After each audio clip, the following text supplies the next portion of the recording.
Okay, week 3 discussion, experiencing fiction. So, the first question about the Molina article, I feel like what resonated the most with me in his discussion about fiction is the idea that stories are all around us and that we are telling stories whether we realize it or not. Everybody has, a story to tell, whether it's about themselves or something they heard or just something they experience. You look at people going about their lives, we're background characters in everybody else's story. You know, I found that to be something that was interesting to consider. Another point, excuse me, that he talks about is in children's stories. I didn't necessarily agree with. He says that there's not really a lot of mention of death, but like I was thinking about the Harry Potter series, and death is like one of the first things that we come across. Harry's parents have been murdered, and everybody's dealing with aftermath of that. So I think that in a sense children's stories do kind of prepare children for serious topics like that. It just deals with it on a way that I guess is easier for them to, I guess, understand maybe. But I also thought it was interesting of the idea of questioning characters and why they have such lasting and profound effects on us. I mean, these are not real people, but they have some sort of lasting impression that they make. Once we read their stories, we either root for them to succeed and accomplish whatever they're setting out to do, or we hate them with like fiery passion. But they have the power to change us and make us think about things in a different way. And I guess that's what literature does. It connects us and makes us step outside our own comfort zones and you know relate to other people in ways we otherwise probably wouldn't.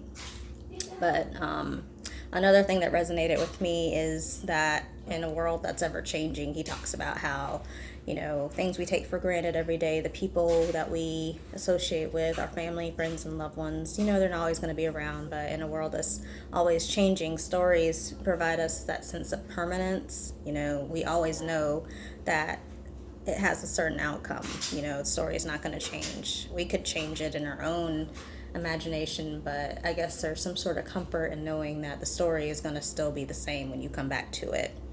As far as the author that I chose from Novel Ideas, the interview, I chose Lee Smith this time. I feel like what she talks about as far as her writing process, she speaks about life events that have the potential to become stories. I feel like that's true. Sometimes I listen to my parents talk about their childhoods and things that they experienced, and I'm like, oh, this would be a good story, but I probably shouldn't write this right now because they might not like that, even though it's fictionalized. But I think that that's really true. They say write what you know, so that's a good source. Your life experiences can always be mined for potential stories. She talks about pre-writing and outlining, which are things that I don't do, but that I have found when I do occasionally do them for class, it actually helps a lot. So that's something that I will probably start implementing into my own writing routine. Another thing she mentions is the way that characters, even if you have them plotted out, planned, you have their story planned, they can still end up taking on a life of their own and acting at their own accord.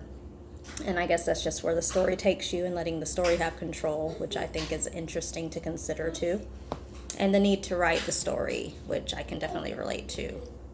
Sometimes you just have to write what you're feeling that you need to get out. But as far as what reading fiction has taught me in my own writing approach, I feel like it's helped me to know what to look for in terms of characterization, how a story is put together, how dialogue should sound, how characters should progress, how the story should progress, all of that. The more you read, you see how it's done, and it helps you to do that in your own writing. My own personal writing style or process is still evolving. I'm still trying to figure out what works. I have an idea of what works, but it can always be improved upon, so it's still evolving. And I think that as far as having any similar experiences as classmates, just breaking from the idea that you can't write or what you're writing is not good enough. You just have to write and not be afraid of what you might produce. The important thing is just to get it down on paper or on the computer. And I think I've gone over way too long on this video, but I look forward to discussing it more with you in the discussion boards. Thanks. Bye.